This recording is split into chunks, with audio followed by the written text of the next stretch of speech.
Hello बच्चों, let's read this question. The question says, assertion in marine ecosystem, biomass of phytoplankton at any time is lower than that of zooplankton. So question में assertion and reason दिया है. Assertion में दिया है कि marine ecosystem में जो phytoplankton का biomass होता है, वो किसी भी time zooplankton की biomass से कम हो जाता है. इसका reason दिया है that phytoplanktons are producers and zooplanktons are primary consumers. कि phytoplanktons producers होते हैं और zooplanktons primary consumers होते हैं, इसलिए phytoplankton का biomass कम हो जाता है. So option A है कि both assertion and reason true है and R is the correct explanation of assertion. Second, both assertion and reason are true, but reason is not the correct explanation of assertion. Third, assertion is true but reason is false. Fourth, assertion is false but reason is true. Fifth, both assertion and reason are false. So the key concept is biomass of phytoplanktons. So biomass means क्या होगा? That is total mass of the organism. कि उसके अंदर कितना total mass है, उसका total content. And phytoplanktons क्या होते हैं? Small plants जो कि कहाँ रहते हैं? Water body में, sea में, oceans में जो पाए. So phytoplanktons,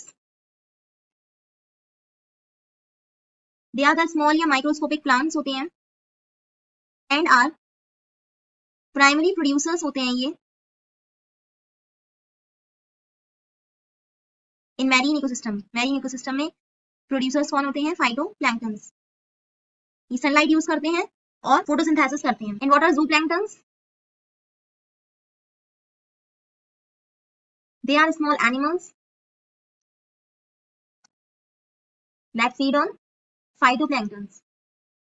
ये phytoplanktons को खाते हैं, उन पर feed करते हैं. छोटे छोटे से ये animals होते हैं zooplanktons and they are also primary consumers. इनको primary consumers भी कहते हैं. So assertion में दिया हुआ है कि marine ecosystem में जो phytoplankton का biomass होता है वो zooplankton से कम होता है. Assertion is correct. Why? Because phytoplanktons का very high turnover rate होता है. इसका मतलब ये रिप्रोडक्शन भी जल्दी जल्दी करते हैं और कंज्यूम भी जल्दी जल्दी ही हो जाते हैं. मीन्स जल्दी जल्दी बनते हैं, फोटोसिंथेसिस करते हैं और जो zooplankton होते हैं वो इनको बहुत जल्दी कंज्यूम कर देते हैं, जिसकी वजह से क्या होगा? किसी भी मोमेंट पर जो स्टैंडिंग बायोमास होगा फाइटोप्लैंक्टन्स का एट एनी टाइम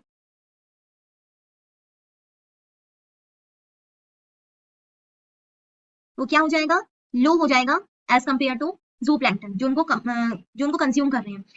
क्योंकि फाइटोप्लैंक्टन्स बनते भी जल्दी हैं, कंज्यूम भी जल्दी होते हैं, तो किसी भी टाइम पर इनका बायोमास कम हो जाएगा क्योंकि ये धीरे धीरे करके इनकी पॉपुलेशन कम हो जाती है. बार बार रिप्रोड्यूस होंगे, बार बार ये खत्म होते रहेंगे. रीजन में कहा है दैट फाइटोप्लैंक्टन्स आर प्रोड्यूसर्स, कि फाइटोप्लैंक्टन्स प्रोड्यूसर्स होते हैं और जो zooplankton होते हैं वो प्राइमरी कंज्यूमर्स होती हैं. सो ये स्टेटमेंट भी करेक्ट है. ये फाइटोप्लैंक्टन क्या करते हैं? प्रोड्यूसर्स हैं, फोटोसिंथेसिस करेंगे, ये एनर्जी प्रोड्यूस करते हैं और इनको कौन कंज्यूम करेगा? प्राइमरी कंज्यूमर्स जो कि फाइटोप्लैंक्टन पर फीड करते हैं. सो रीजन भी करेक्ट है. रीजन इस असर्शन को क्लियर नहीं कर रहा है क्योंकि जो ये फाइटोप्लैंक्टन का बायोमास कम हो रहा था, इसका रीजन क्या होना चाहिए? एग्जैक्ट रीजन है इनका हाई टर्नओवर रेट, कि इनका टर्नओवर रेट ज्यादा है, इनका रिप्रोडक्शन रेट ज्यादा है, रैपिड रिप्रोडक्शन इनका होता है, जिस वजह से इनका कंजम्पशन भी ज्यादा होता है.